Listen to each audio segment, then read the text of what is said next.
लोग मदद किए और इसमें अहम भूमिका इस गांव के नारायण भुरियाही का लोगों का भी है, जो लोग अहम भूमिका निभा करके इस उपन्यास संस्कार को सफल बनाने में अपना योगदान दिए। इस उपन्यास संस्कार के 85 बच्चे को अपने तरफ से वस्त्र देने का काम हम अपने तरफ से किए। तो एक बरुआ के उपनयन संस्कार में यदि उनके घर पर किया जाता है तो मिनिमम 2 से 3 लाख रुपए का खर्च आता है। 80 बच्चे का उपनयन संस्कार का औसतन भी लीजिएगा तो 1.5 करोड़ रुपए का बचत हम इस समाज के हम लोगों ने मिल करके, हमारे संस्था के सभी लोगों ने मिल करके उनको 1.5 करोड़ रुपए का बचत किया है सके।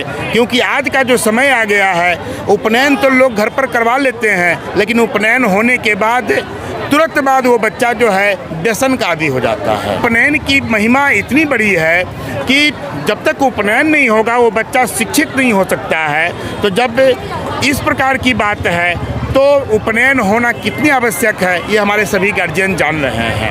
न्यूज़ लाइव और दबाएं बेल आइकन हमारी वीडियो सबसे पहले देखने के लिए। कांटी प्रखंड अंतर्गत मानिकपुर नौतन पंचायत के नारायण भिरियाही में भगवान परशुराम सामूहिक उपनयन संस्कार धूमधाम से संपन्न हो गया। इस अवसर पर 80 से ऊपर बबुआओं का वैदिक रीति रिवाज से आचार्य ने उपनयन संस्कार कराया। आयोजन स्थल शिव मंदिर के प्रांगण में सुबह से ही उत्सव का माहौल था। पंचायत के मुखिया सह आयोजन समिति के नवीन कुमार उर्फ शशि ठाकुर ने बताया कि इस तरह के आयोजन से समाज में आपसी एकजुटता के साथ आर्थिक रूप से कमजोर लोगों के लिए राहत देने वाली होती है। वहीं महंत मृत्युंजय दास ने बताया कि 21 ऋषि मुनियों के द्वारा कुल 80 से ऊपर बच्चों का उपनयन संस्कार कराया गया है।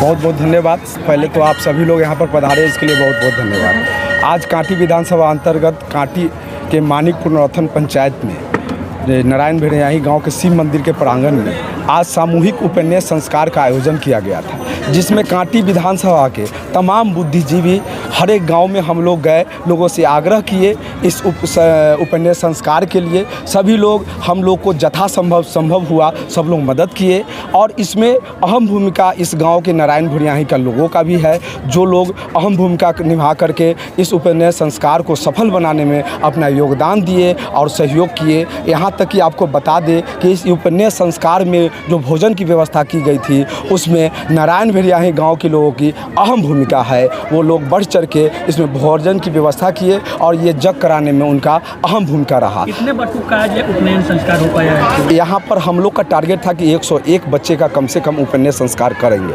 लेकिन बीते 2 साल से कोरोना के कारण दिन पर दिन समय बीत रहा था, नहीं हो पा रहा था, इसलिए एकाबैग इस बार हम लोगों ने जग को नाड़ दिया। तो एकाबैग नाड़ने के कारण लगभग 85 बच्चे ही यहाँ पर पहुँच पाए। 85 बच्चे का उपन्यास संस्कार हुआ। इस उपन्यास संस्कार में ग्राम पंचायत मानिकपुर नौतन पंचायत के सभी लोगों का सहयोग है, कांटी विधानसभा के सभी लोगों का सहयोग है, सभी बुद्धिजीवी को सहयोग है। इस उपन्यास संस्कार के 85 बच्चे को अपने तरफ से वस्त्र देने का काम हम अपने तरफ से किए। किस प्रकार पूजा आज शुरू हुई है?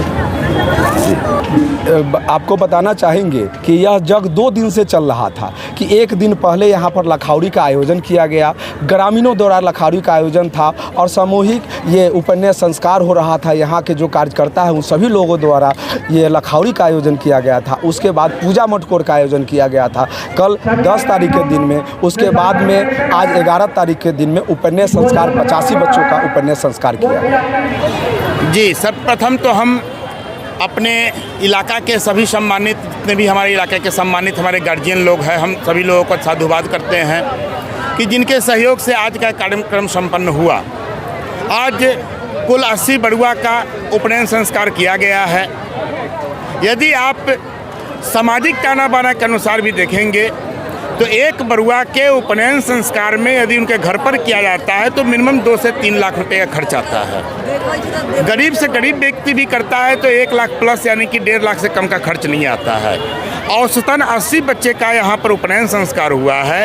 यदि 80 बच्चे का उपनयन संस्कार का औसतन भी लीजिएगा तो 1.5 करोड़ रुपए का बचत हम इस समाज के हम लोगों ने मिल कर के, हमारे संस्था के सभी लोगों ने मिल कर के उनको 1.5 करोड़ रुपए का बचत किया है। और हम उन सभी गार्जियन से निवेदन करते हैं कि जो 1.5 करोड़ रुपए का बचत हुआ है वो अपने बच्चे के भविष्य को बनाने में लगावें। इसी उद्देश्य के लिए हम लोग बार बार ये आयोजन करते हैं सामूहिक उपनयन का, कि लोग कम से कम अपने पैसे का उपयोग कर अधिक से अधिक लोगों के बीच, अधिक से अधिक वैदिक मंत्रों के बीच में, अधिक से अधिक ऋषि मुनियों के साथ बैठ करके अपना उपनयन पूर्ण रूपेण करा सके। क्योंकि आज का जो समय आ गया है, उपनयन तो लोग घर पर करवा लेते हैं, लेकिन उपनयन होने के बाद तुरंत बाद वो बच्चा जो है व्यसन का आदी हो जाता है। वो किस प्रकार से उनका उपनयन होता है, इसी यही बहुत बड़ी सोचनीय विषय है कि हम अपने बच्चे को संस्कार तो दे रहे हैं। मानव जीवन के 16 संस्कार में 10वां संस्कार है उपनयन। इस उपनयन के होने के बाद ही शिक्षा का अधिकार बच्चों को प्राप्त होता है। तो क्या उपनयन की महिमा इतनी बड़ी है कि जब तक उपनयन नहीं होगा वो बच्चा शिक्षित नहीं हो सकता है।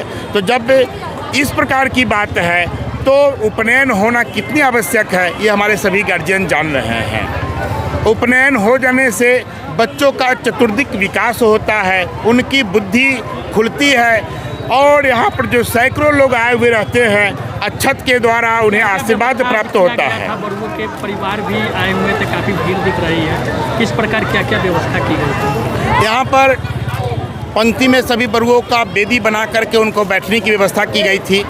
बरुआ के पीछे उनके परिवार को बैठने की व्यवस्था की गई थी कि उनके घर से जो माँ, बहन, फुआ, चाची, मामी इत्यादि आए उनका लापर लेने के लिए, एक साइकिल का चाबी यहाँ रखा हुआ है। उनको उनका गीत गाने के लिए, वंदन करने के लिए उनको उनके पीछे बैठने की व्यवस्था की गई।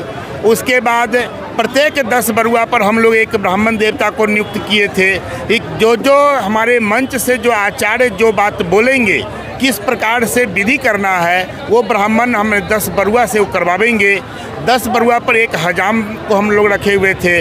वो हजाम जी का काम था कि जो विधि व्यवस्था होता जाए, जैसे हवन की व्यवस्था है, पानी की व्यवस्था है, मुंडन की व्यवस्था है, नख काटने की व्यवस्था है, नख रंगने की व्यवस्था है, वो सभी एक 10 बरुआ पर एक ब्राह्मण और एक हजाम मिलकर के इस कार्य को पूरा करते हुए चले हैं। उसी के बाद हम लोग जब टोटल व्यवस्था हमारे संस्था के तरफ से बरुआ को दिया गया, उपनयन हमारे बरुआ के तरफ से दिया गया और यहाँ तक कि जो जनेऊ देने वाले आए थे उनको भी हम लोग धोती, गंजी और गमछा अपने संस्था के तरफ से दिए हैं, ताकि हमारे संस्था के तरफ से आप धोती, गंजी, गमछा पहन करके अपने बच्चे को आप संस्कारित करें। जब संस्कारित बच्चे हो गए हैं तो उनको विष्टि से लेकर के उनके वस्त्र तक हमारे संस्था के तरफ से फ्री ऑफ कॉस्ट दिया गया, जिसका कोई किसी प्रकार का उनसे कोई कॉस्ट नहीं लिया गया। जब सारी व्यवस्था हो गई, जब उपनयन हो गया, तो जितने भी बरुआ के साथ आप देख रहे हैं पूरे भीड़ में 10,000 से ऊपर आदमी आए हुए हैं। इन 10,000 आदमियों के भोजन की व्यवस्था भी हम लोगों ने कर रखी है। 4 काउंटर हमने खुलवाया हुआ है। महिलाओं के लिए अलग काउंटर है, पुरुष के लिए अलग काउंटर है।